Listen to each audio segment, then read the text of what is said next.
Kuatnya negara Amerika telah terbukti dari zaman ke zaman. Menghancurkan negara tersebut hampir mustahil terjadi. Tapi kali ini, negara ini porak-poranda. Perang terjadi sana-sini, bukan karena invasi, melainkan perang saudara. Karena rejim yang berkuasa melakukan hal yang semena-mena. Suatu ketika Amerika amburadul. Perang saudara terjadi sana-sini, militer terpecah dan bersih tegang, demo besar-besaran di mana-mana.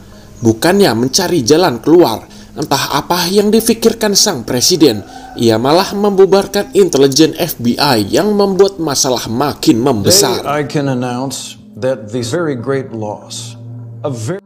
Bagi sebagian kriminal, kabar tersebut adalah hal yang menggembirakan.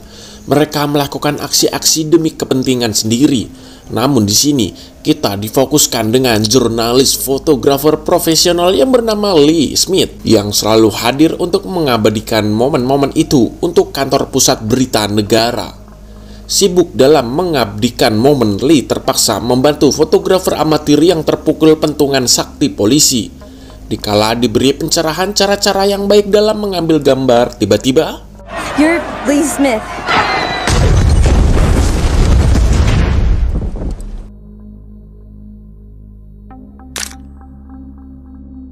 Hari mencekam telah berganti dengan malam yang tenang. Lee bersama rekan-rekannya yaitu Joe dan Sammy bersantai di sebuah lobi hotel tempat ia menginap. Di sini Joe mempunyai ide untuk mewawancarai presiden. Namun Sammy sedikit keberatan karena lokasi presiden pasti terjadi pertempuran.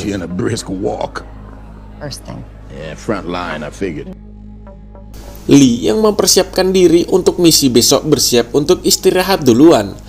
Tanpa diduga, fotografer amatir cilik yang tadi ia tolong datang menemuinya. Gadis cantik, imut, lugu, idaman para colikiawan itu bernama Jessie. Dengan modus SKSD untuk mengembalikan rompi. Di sini, Lee dengan baik memberikannya saja. Karena ia sudah letih, ia pun meninggalkan Jessie untuk beristirahat. Jessie sendiri malah mendekati Joe dan Sammy untuk menawarkan diri ikut meliput dan memfoto segala hal besar yang akan mereka lalui. Sedangkan Lee sendiri selalu saja ia teringat seluruh peristiwa di penjuru dunia. Betapa kelamnya, kejamnya, brutalnya, dan tragisnya macam-macam tindak kejahatan yang pernah ia abadikan. Singkatnya, ketika pagi telah tiba, ketika akan berangkat ke Washington DC, Lee kaget melihat Sammy dan Jessie ikut. Ia keberatan akan berbahaya bagi mereka nantinya. Yang satunya bocil, yang satunya sudah jompo. Bagaimana nantinya jika terjadi apa-apa? Tapi semua sudah terjadi. Joe sudah memperbolehkan mereka semua ikut dalam serta. We had to start one day. Wanna miss that.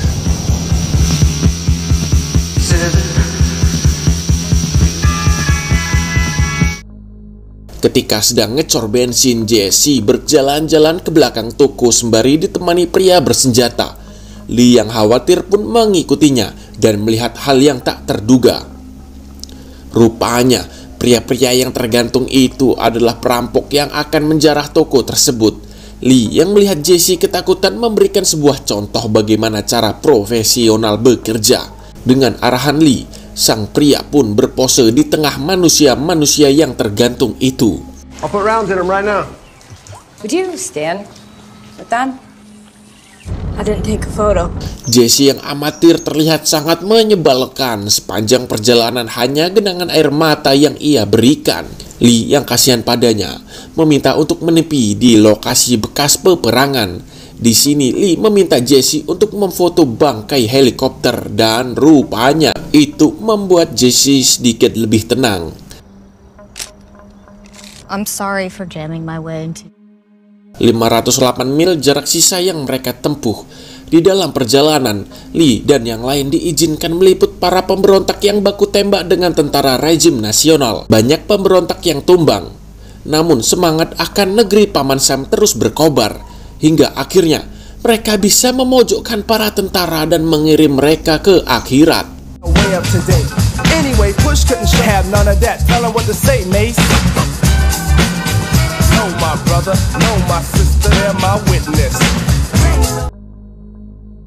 Kembali dalam perjalanan, tiba-tiba ketika sampai di Virginia, 208 mil sebelum ibu kota, mereka melihat sebatang mayat yang mencurigakan. Sempat terhenti, namun Joe mencoba nekat dan tiba-tiba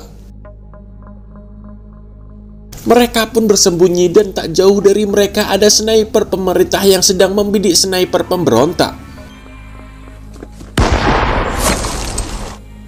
What's over there in that house? We're stuck. 2 jam setelah kejadian di mana sang pemberontak telah tumbang, Lee dan kawan-kawan dibuat ketar-ketir lagi ketika melihat ada mobil yang mengejar mereka. Rasa takut itu pun menjadi kesal lantaran mobil itu yang mengejar diisi rekan mereka sesama jurnalis yang bernama Tony dan Bobo. Tony yang sompral pun melakukan hal gila di mana dalam kecepatan normal ia berpindah mobil tanpa henti. Melihat itu, untuk mencari hiburan, Jesse melakukan hal yang sama. Bobo yang merasa mendapatkan door prize pun langsung gaspol di depan. Setelah berjam-jam melewati hutan lindung, Lee tak mendapati Jesse dan Bobo. Dan ketika telah keluar dari hutan, mereka melihat mobil Bobo terparkir sembarangan tanpa ada orang di dalam. Dan akhirnya mereka memutuskan untuk berkeliling area tersebut. Rupanya Jesse dan Bobo sedang disandra oleh tentara rejim nasional di lubang para mayat. Karena mereka dianggap sebagai pemberontak. Joe, Lee, dan Tony mencoba mendekati, berharap dengan identitas jurnalis mereka bisa selamat. What's happening? Joe sebagai pembicara melakukan taktik SKSD. Joe yang merasa aman karena seorang jurnalis pun dibuat terkejut ketika sang tentara yang bernama Jack itu menembak Bobo tanpa alasan yang jelas. Di sini tentara yang bernama Jack itu kepo dari mana asal mereka semua. Dan kini giliran Tony yang ditanya. Rupanya Tony berasal dari China, yang Jack sendiri menganggap Joe adalah pemberontak komunis dan inilah yang ia terima. Di sini mereka semua ketar-ketir. Jack sendiri memojokkan Joe dan akan menembaknya juga. Namun tiba-tiba Get in the car!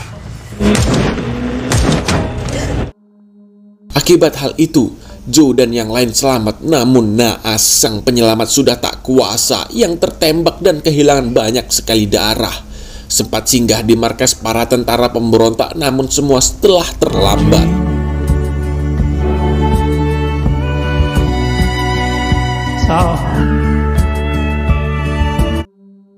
Joe dan yang lain mendapatkan kabar dari rekan jurnalis mereka bahwasanya pagi tadi ada beberapa jenderal yang membelot dan melawan rejim nasional.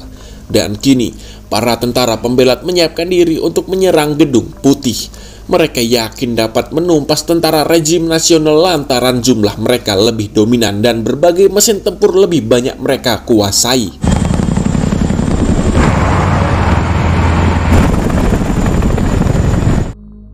Setibanya di Washington, Lee dan yang lain mengambil posisi aman dan memfoto seluruh aksi di hadapan mereka, di mana banyak sekali tentara militer yang tumbang akibat perang saudara. Makin malam makin mencekam. Para penjaga gedung presiden makin terpojok. Bagaimana tidak, tank, panser, bahkan helikopter tempur datang untuk menumbangkan benteng mereka. Karena area gedung sudah tak aman, rombongan kepresidenan pergi berlalu untuk menyelamatkan diri. Tapi itu tak akan dibiarkan begitu saja. Mobil lapis baja sudah terhenti dan terkepung. Namun isinya hanyalah pas pampres saja. Lee curiga bahwa presiden masih ada di dalam dan memutuskan mengajak yang lain masuk ke gedung. Dan di belakang rupanya ada pula tentara yang mengikuti mereka. Kini demi keamanan, Lee dan yang lain diminta untuk tetap di belakang para tentara. Dan benar saja tak lama kemudian ada beberapa pas pampres yang tersisa menembak ke arah mereka. Jepretan demi jepretan telah terkumpul, membuat Jesse makin terpacu adrenalin. Namun ia tak mampu membaca situasi. Ia berada tepat di tengah. Lee yang khawatir pun mencoba menolongnya dan sayangnya Lee sang mantan Peter Spider-Man pun tertembak dan terjatuh di depan Jesse si bocil beban. Dikala kesedihan dan rasa bersalah yang melanda, rupanya sang presiden masih hidup. Di sini Joe meminta pesan terakhir dari mulut sang presiden bengis itu. Sang presiden diktator itu pun tewas, dan momen inti tersebut diabadikan Jesse si bocah beban. Para tentara pemberontak pun menang dan akhirnya film pun selesai. Singkat saja alur yang saya sajikan. Besok Mimin akan nukang bangunan, maka Mimin pamit terlebih dahulu. Salam jumpa dan assalamualaikum warahmatullahi wabarakatuh. Baju Latos terpelpekatos. Ya, itu adalah nama Italia saya.